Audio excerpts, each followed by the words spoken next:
me first introduce our first speaker. And it's going to be Erick Feldmeyer from DuPont, and he's the Global OT Cybersecurity Leader at DuPont. Erick?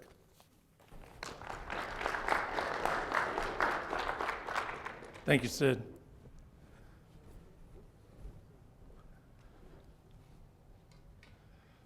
Good afternoon. Thank you for attending. I'm going to try to go through what we at DuPont have done in issues for addressing cybersecurity. Our issues were primarily driven by regulatory concerns, and I don't know if anybody's been following the news in DuPont lately, but after we fixed up all those plants, then we separated them off into Comores, and so now DuPont has only a few regulatory sites left. However, we're still going to work on securing the process control network the best that we can. So I've got my little process up there. You can see it was actually founded in clip art. So anyway, we've been through all that. A little bit about DuPont, and I want to show you, the reason the next slide is up here is to show you the amount of diversity that we have, because that factors into what we're able to do with our cybersecurity solution. As you can see, even after the divestiture, we're still left with 5 major business markets, each one of which has a lot of, through mergers and acquisitions, diversity of control systems. So keep that in the back of your mind as I go through here. So what do we need to know about cybersecurity? Give a little bit of credit here to Patrick Bu. He and I presented this last year at APW, Patrick from ABB. And a couple of these leading slides are his, and then I'll get into what we did for implementation. So, what is cybersecurity? It's measures taken to protect the computer system against unauthorized access or attack. It's the unauthorized part that, is the biggest concern. We want to have the open, free flow of information, but if you don't belong in there, we don't want you in there, right? So, I mean, that's the part that's the most difficult to control. So we have to go through a process, and the biggest part of this whole thing is understanding, what you have out there. So coming through and assessing all your devices, if you are in a manufacturing company and you're here today, and you haven't gone through this yet, you really need to get a good feel for what you have out there on the shop floor. One of the biggest challenges that we have in addressing OT security is that management tends to think, or at least legacy thinking is that, well, if it's a computer, why isn't IT taking care of it for us? Well, the issue is that IT and OT, in case you don't know, have actually 2 different sets of priorities. So, in IT, confidentiality is the highest priority. Integrity is second, and availability is third.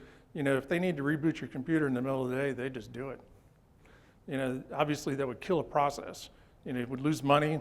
I know some processes that if they lose their control system, they're down for a week, cleaning the process out. I mean, it's a pretty major impact. So, OT stresses availability, integrity, and confidentiality. So the solutions tend to be different, okay? And when IT comes out and scans our networks to find out what kind of vulnerabilities we have, they don't really care if they slow down your email, But if they slow down an operator response to something, then we have real concerns. So we typically block those scans, on the OT network.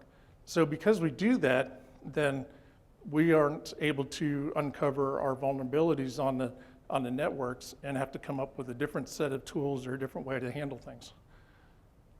So, like I said, different approaches.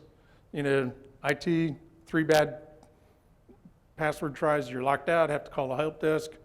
Some companies go 5 or 8, I don't know.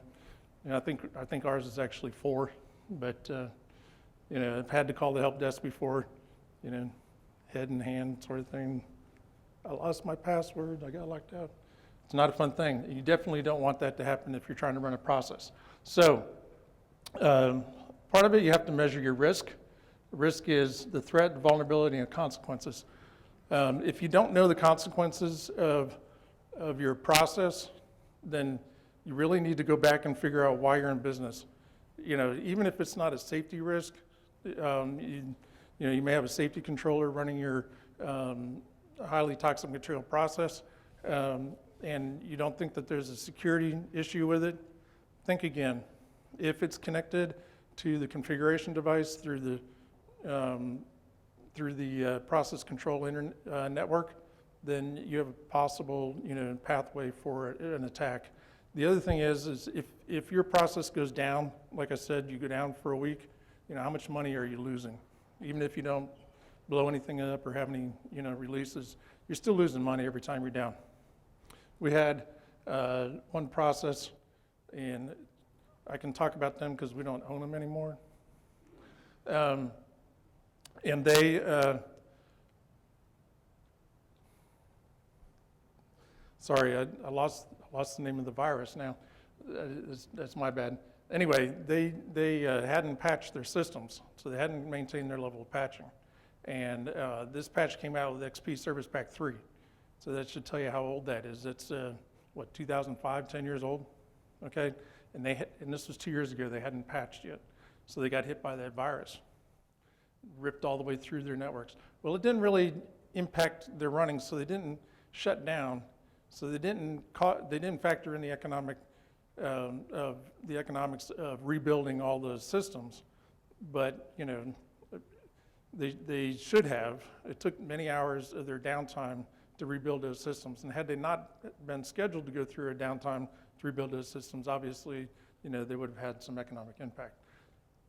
Okay, so obviously the curve here does show that there is some optimal amount of security costs that you want to spend based on the probability of risk, but you don't want to bankrupt yourselves going through that. Okay, so,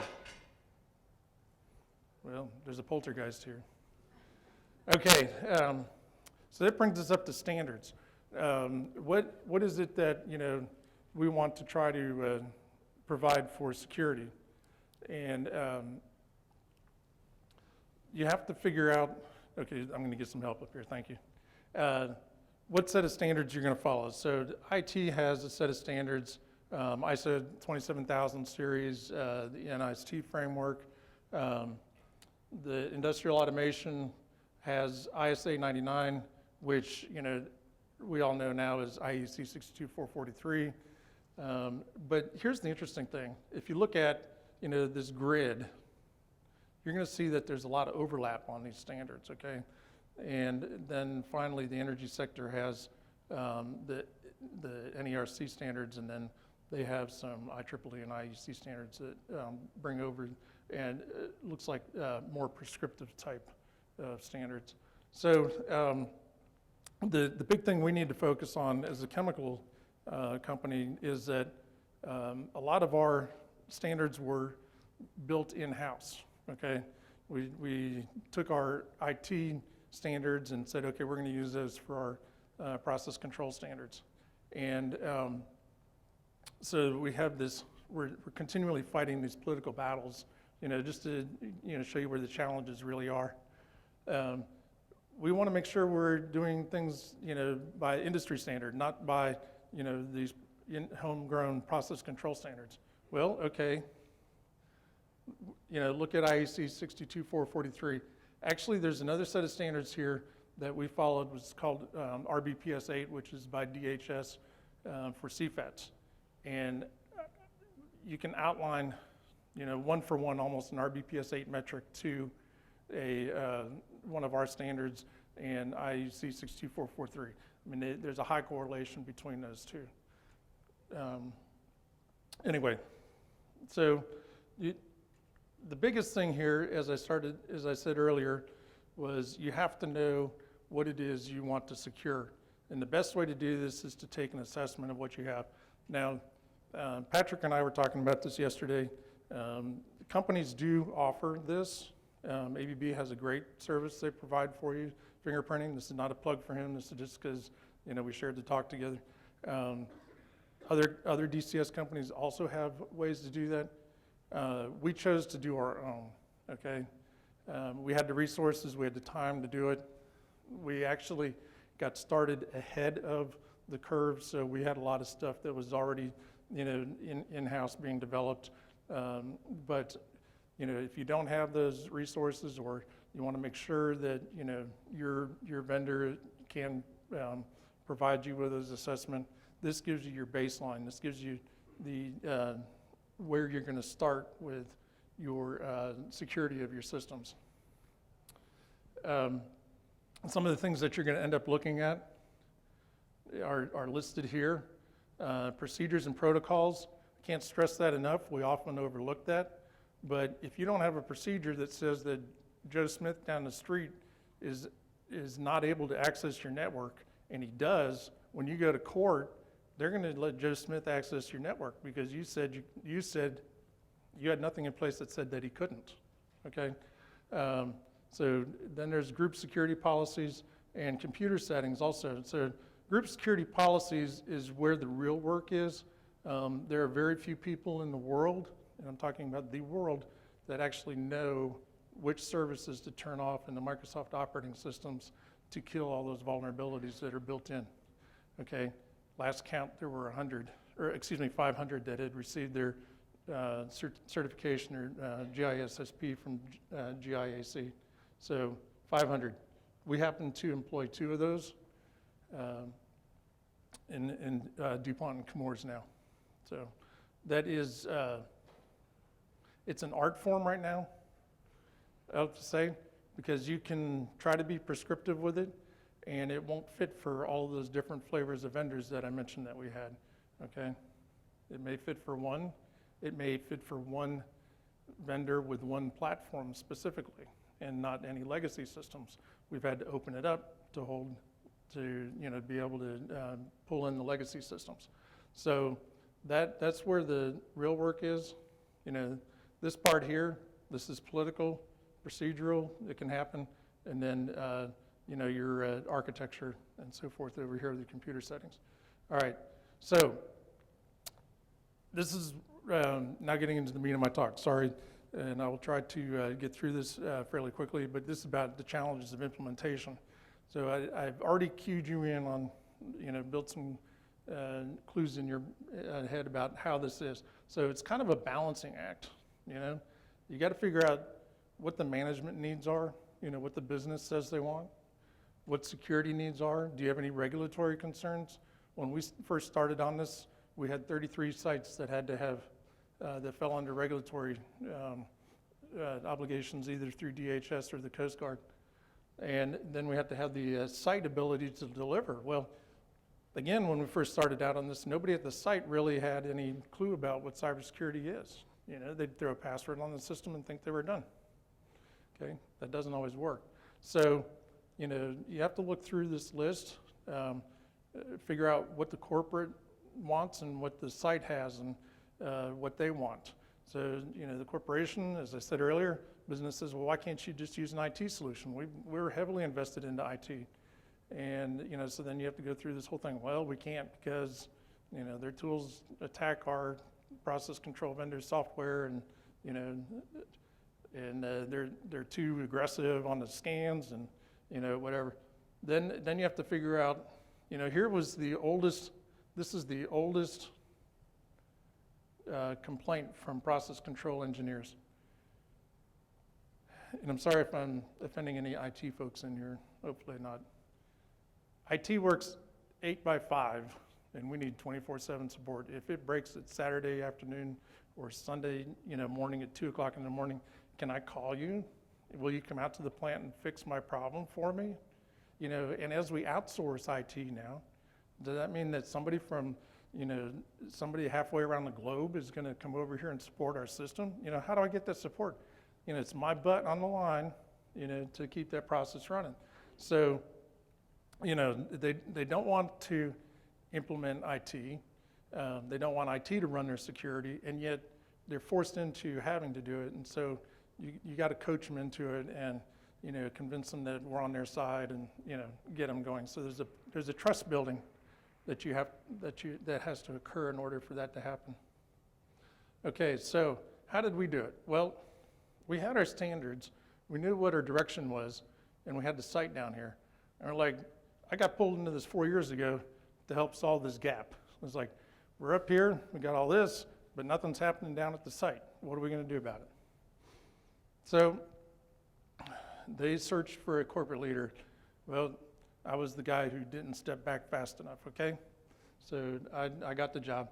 Actually, you know, the job app was out there for a year, and I finally said, I'll do it. So they've provided me access to corporate leadership.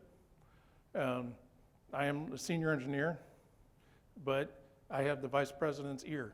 So that tells you something. I also have access to the corporate information security officer and the corporate security officer for the physical side. So the corporate security officer is my boss now, but the CISO is, and I have a good working relationship, and the vice president of operations is also supporting this. So that works through here, and have to be able to express your ideas clearly. But here was what I found out was my strength, okay? I have 30 years of process control experience. So I've been in the trenches with the guys, figuring out, you know, why the process is broken, you know, bring it back up. I know several vendors of, not just ABB, there are 2 or 3 others out there that I also know, but it helps when I go to the sites and talk to these people because I know their language. I can speak their language, okay? And I'm learning cybersecurity, but the biggest thing we did was, my wife says, you need to hire a hacker. So we went and bought it. We went and hired a hacker. He works for Chemours now, but we also have the guy that's left in my group right now is very strong on system administration, excuse me. So, and then you have to choose the site leaders. So I have to develop a network of site leaders.